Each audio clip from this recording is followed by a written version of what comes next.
नमस्कार दोस्तों, ईपीएफओ ने अपना लेटेस्ट नोटिफिकेशन जारी किया है जिसमें इसने दो post EO enforcement officer and APFC assistant provident fund commissioner post के लिए रिक्रूटमेंट रिलीज किया है।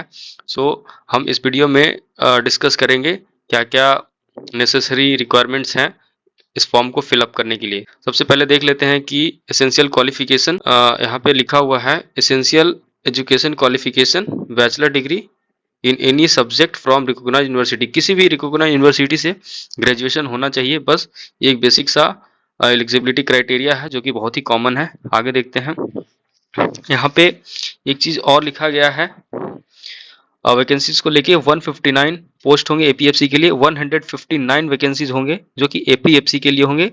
और यहाँ पे मैं बता दूं दोस्तों, आपकी ईपीएफओ है वो ministry of labour and employment के अंतर्गत आती है। आइए आगे देखते हैं, यहाँ पे एक काफी इंपॉर्टेंट पॉइंट है, both the recruitment test will be held separately. तो दोस्तों ये है कि जो एपीएफसी एंड इन्फोर्समेंट ऑफिसर्स दोनों के लिए सेपरेट एग्जामिनेशन होगा and date of examination will be intimated later on UPSC website. So ये एग्जाम का डेट बाद में आएगा, बट इतना है कि ईओ एंड एपीएफसी के लिए दो सेपरेट पेपर होंगे, दोनों का क्वेश्चन बिल्कुल अलग होगा। सो यहाँ पे हम देखते हैं कि इन्फोर्समेंट ऑफिसर्स के लिए किस टाइप का पेपर होगा, उसका सिलेबस क्या होगा, और फिर साथ में हम वो भी देखेंगे कि एपीएफसी के लिए क्या है। सबसे पहले हम इन्फोर्समेंट ऑफिसर्स और अकाउंट्स ऑफिसर्स के लिए देखते हैं एग्जाम कैसे होगा। दोस्तों इसमें 2 घंटे का पेपर होगा और सारे क्वेश्चंस इक्वल मार्क्स कैरी करेंगे। एमसीक्यू क्वेश्चंस होगा, बाइलिंगुअल होगा, हिंदी और इंग्लिश दोनों लैंग्वेजेस में क्वेश्चंस होंगे एंड नेगेटिव मार्क्स होगा 1/3। ये स्कीम है पूरा इन्फोर्समेंट ऑफिसर्स पोस्ट के लिए। और इसका सिलेबस भी यहाँ पे मेंशन किया गया है। सिलेबस में जनरल इंग्लिश होगा, इंडियन फ्रीडम स्ट्रगल होगा जो कि 1857 का रिवॉल्ट है वहां से लेकर 1947 तक का पूछा जाएगा। उसके बाद current events and developmental issues होंगे, इंडियन पॉलिटी एंड इकोनॉमी होगा। उसके बाद जनरल अकाउंटिंग प्रिंसिपल से सवाल आएंगे and industrial relations and labour laws, इससे सवाल आएंगे। ये दोनों काफी इंपॉर्टेंट रोल प्ले करेगा।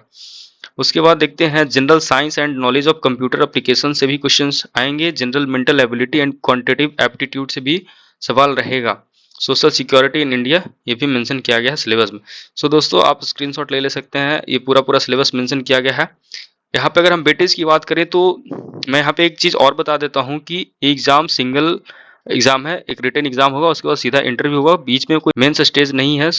टू टियर एग्जाम है, written MCQ based written exam होगा, उसके बाद सीधा इंटरव्यू कॉल आएगा। तो बहुत ही अच्छी अपॉर्चुनिटी है। अगर हम वेटेज की बात करते हैं तो रिटन टेस्ट होगा, उसका 75% वेटेज होगा फाइनल सिलेक्शन में, एंड जो इंटरव्यू होगा उसका 25% का वेटेज होगा फाइनल सिलेक्शन में। आइए देखते हैं एपीएफसी के बारे में। Assistant provident fund commissioner post के लिए जो रिक्रूटमेंट आई है 159 रिक्रूटमेंट्स, उसके लिए देखते हैं क्या क्या स्कीम, कैसे एग्जाम होगा एंड क्या क्या सिलेबस है। वही सेम है, 2 घंटे का एग्जाम होगा and each questions will carry equal marks. MCQ type, MCQ based questions होंगे, मल्टीपल चॉइस क्वेश्चन होंगे। उसके बाद फिर हिंदी इंग्लिश बाइलिंगुअल होगा एंड नेगेटिव मार्क अगर हम बात करें तो 1/3 का नेगेटिव मार्क होगा इसमें भी। तो ये रहा पूरा स्कीम एंड सिलेबस की अगर बात करते हैं assistant provident fund commissioner APFC के लिए, तो जनरल इंग्लिश का पेपर होगा जो कि इन्फोर्समेंट ऑफिसर्स के लिए भी था। इंडियन कल्चर एंड हेरिटेज इसमें ऐड करा गया है।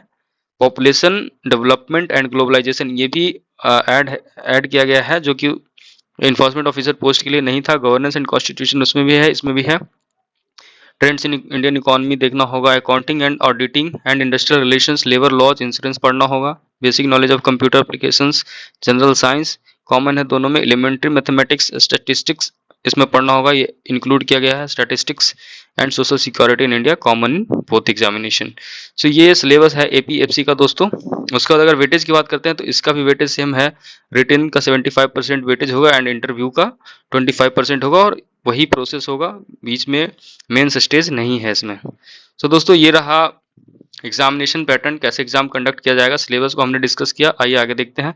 दोस्तों ये है सेंटर्स के रिगार्डिंग, तो इसमें कई सारे सेंटर्स मेंशन किए गए हैं। इसमें आपने अपना रीजनल सेंटर देख सकते हैं, आप अपने रीजनल सेंटर के अकॉर्डिंग फॉर्म फिल करके अपने पास के लोकेशन पे सेंटर डाल सकते हैं। आइए आगे देख, इधर कुछ खास इंपॉर्टेंट नहीं है। हाँ, यहाँ पे अगर हम एज लिमिट की बात करते हैं तो enforcement officer and account officers के लिए मैक्सिमम एज 30 इयर्स का बताया गया है, and for APFC maximum age 35 years का है for general category. And minimum essential qualification की बात हमने पहले भी करा था, ग्रेजुएशन चाहिए minimum qualification from any recognised university in India. So ये मिनिमम एजुकेशन क्वालिफिकेशन है। उसके बाद अगर हम अप्लीकेशन फ़ी की बात करते हैं तो मैं यहाँ पे काफ़ी ज़्यादा प्रेज़ करूँगा ईपीएफओ को एंड यूपीएससी को भी, क्योंकि बहुत ही मिनिमल चार्ज रखा है इन्होंने, 25 रुपीज़ रखा है for other category, and for female SC ST and PWD के लिए तो फ्री ही है, फॉर्म का कोई चार्ज पैसा नहीं लगेगा, फॉर्म फिल करने का कोई चार्ज नहीं लगेगा। And for UR other category वाले OBC एंड यूआर के लिए 25 रुपीज़ का है, जो कि काफ़ी मिनिमल चार्ज है।